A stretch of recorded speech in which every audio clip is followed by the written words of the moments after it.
साल हो गया, 15 गाड़ी मिट्टी नहीं दिया है कांग्रेस के नेता आलमगीर आलम साहब। आज पाकुड़ विधानसभा की आवाज जो दबी हुई है वो बात लोकसभा में जाए। लोकसभा की बात कर रहा हूं। घूसखोरों ने नरेगा से करोड़ों करोड़ ब्लॉक साफ करके पैसा निकालता है। ये पार्टी कोई धार्मिक चीज नहीं है कि धर्म चेंज कर लिया तो बहुत बड़ा भूल हो गया।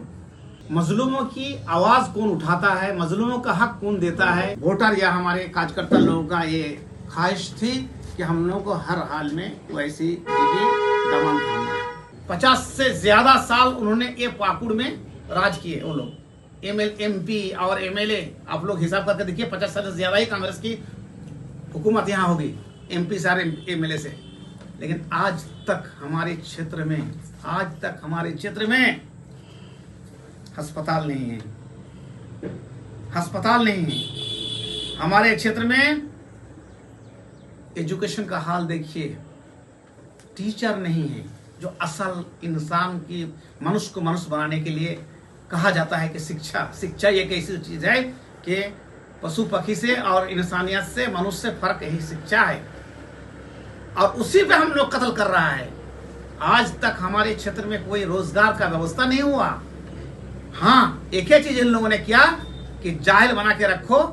अस्पताल की जरूरत पड़े तो बंगाल जाओ, बंगाल में इलाज करके आओ, और रोजी रोटी की जरूरत पड़े तो केरला और कर्नाटक और हैदराबाद जाकर के लेबारी करो, और रांची में जाकर बच्चों को रांची भेज दो काम करने के लिए वर्कर बना करके। इसके अलावा कुछ किया नहीं इन लोगों ने, क्या नहीं, कुछ बोल ही नहीं सकता है कि मैं 25 साल से हमने एक काम किया कि रोजगार का व्यवस्था खुला, रोजगार रास्ता हमने दिया, सिवाय लेबर बनाने के लिए। लेबर बनाने का सबसे बड़ी नियत इसकी यही है कि जब तक लेबर रहेगा तब तक मेरी सरकार रहेगी, मेरी हुकूमत रहेगी, मैं जीत सकूंगा। और जिस दिन लेबर से उठकर पढ़ा लिखा बन जाएगा उस दिन पूछेगा नहीं इसको। इसलिए किसी ने किया नहीं कुछ। आप देखो कि आप आते हैं मुजूर को कोटाल पकड़ से देखते हैं पलासवाना घुमाने के बीच में, अगर ये नहीं अच्छा होगा कहाँ होगा? बरारा से मौकर पड़ा कर देखिए क्या है रास्ता का हाल। एक छुपाने की बात है।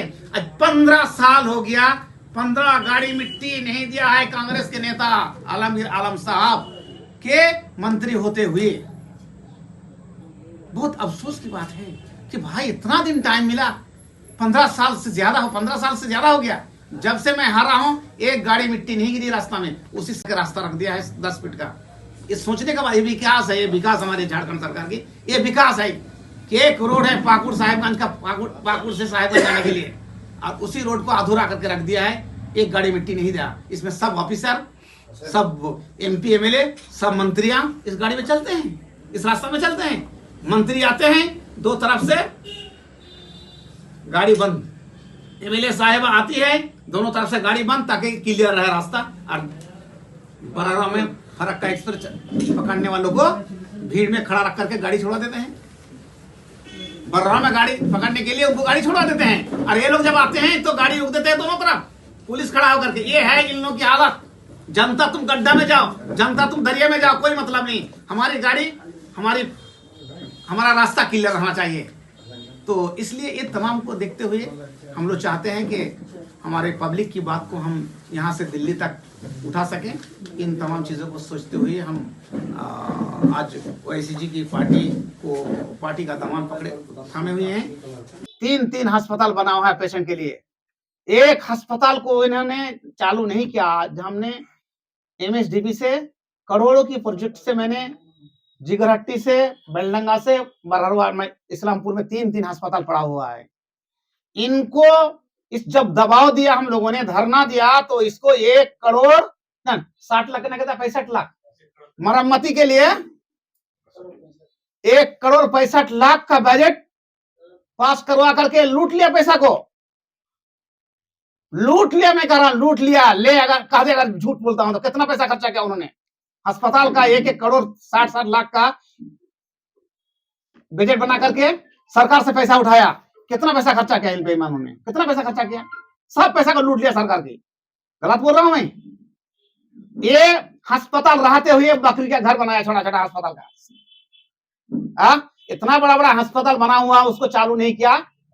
2 साल पहले करोड़ों की सरकार का पैसा को खर्चा कर दिया मरम्मती में, और साइड में फिर एक बकरी का घर छोटा छोटा अस्पताल कर दिया 2-4 लाख, और उसमें कह रहे हैं चालू करें। ये है यहाँ की समझ और बूझ यहाँ के नेताओं का, ये है समझ बूझ। जो अस्पताल पड़ा हुआ है उसको छोड़ करके 10 लाख 20 लाख का असल तो है, असल तो मतलब नहीं सेवा का, असल सेवा का मतलब है जरूर उसको चालू करता। यहाँ तो प्रोजेक्ट का मैटर है कि 50-50 बांट ले, कोई अस्पताल बनाए कोई स्कूल बनाए कुछ भी करे 50% हो जाए और 50% लाके 2 दिन बाद तो असल तो मकसद ये है। वरना यहाँ से लेके ऑफिसर से लेकर के नेता तक का चाहिए था कि जो अस्पताल सरकार का पैसा पड़ा हुआ है, सरकार का पैसा फंसा हुआ, उस अस्पताल को चालू करना चाहिए था। लेकिन उसको चालू ना करके 1000 फीट का 500 फीट का एक अस्पताल बना करके कह रहा है कि अस्पताल बनाए। अकील अख्तर 15 साल पहले एक नदी के ना, ये मेरे बाग के सामने हमेशा कटता था, फरक्का को बहाता था। मैंने 5 फीट चौड़ा करके बल्डर क्रैटिंग किया था ताकि काटे नहीं। आज तक एक ईंटा नहीं घसा है। उसके बाद घुसखोरों ने नरेगा से करोड़ों करोड़ ब्लॉक साफ करके पैसा निकालता है, और इतना ही ऐसे ही बनाता है कि एक साल में 2 मरतबा मांगने पड़े। ये है असल एक घुसखोरी, ऊपर से नीचे का घुसखोरी भर गया है भाई। वरना ये धान का नुकसान कैसे होगा हमेशा। अब देखो जाके लाओ बरहरा ब्लॉक से लाओ, जो कितना मरतबा इसके नाम से पुलिया के नाम से, पुलिया छोटा पुलिया जानते ना, जो वहां कटता है, हमारे गुमानी कटता है और हरिहरा कटता है, नक्सिमल करता है। जाके देख के आओ जे साल में कई मरतबा सरकारी पैसा को बांटा गया है, किस तरह देख के आओ। 10,000 लगेगा, वहां 10 लाख की बजट बना करके पैसा खींचना है, बांट लेना है। तुम्हारा धान जहन्नम में जाए, कहा देगा हाँ 2-3 एकदम आ गया ऑफिसर आ गया, हमको इसका ये दे देंगे, धान डूबा है इसका पैसा देंगे, और बाद में जब आता है तो कुछ नहीं। हक और इंसाफ की पार्टी है। अभी तक जिस तरीके से दबे कुचलों की आवाज़ को, हमारे अल्पसंख्यक समाज की आवाज़ को और उन सब बेबस लोगों की आवाज़ को दबाने का कोशिश किया गया है, जिसके कारण हमें दिखाई पड़ रही है कि किस तरीके से हमारे क्षेत्र से पलायन का रेट बढ़ चुका है। ना ही यहाँ पर हमारे कोई ऐसी सुविधा है जहाँ पे हमारे नौजवान भाई रोजगार करके यहीं पे रह सके, अपने परिवार के साथ रह सके। ये सब चिंता करने वाली समस्याएं हैं। और मंत्री पद, स्पीकर पद, इतनी बार एमएलए रहने के बावजूद, और आज उनके परिवार से ही फिर जो यहाँ का नेतृत्व कर रहे हैं उनके हाथ में यहाँ की जिम्मेदारी है। इतना वर्ष और इतना समय मिलने के बाद भी अगर हम लोग अभी तक मूलभूत समस्याओं से अगर जूझ रहे हैं तो ये सरासर हमारे साथ धोखा है। और हमारे वोट का जो ये क्षेत्र उनको वोट देती है उनके साथ धोखा है। इसीलिए मैं आपके माध्यम से आज उन सब आमजन को बताना चाहता हूँ कि अब वो धोखा नहीं चलेगा।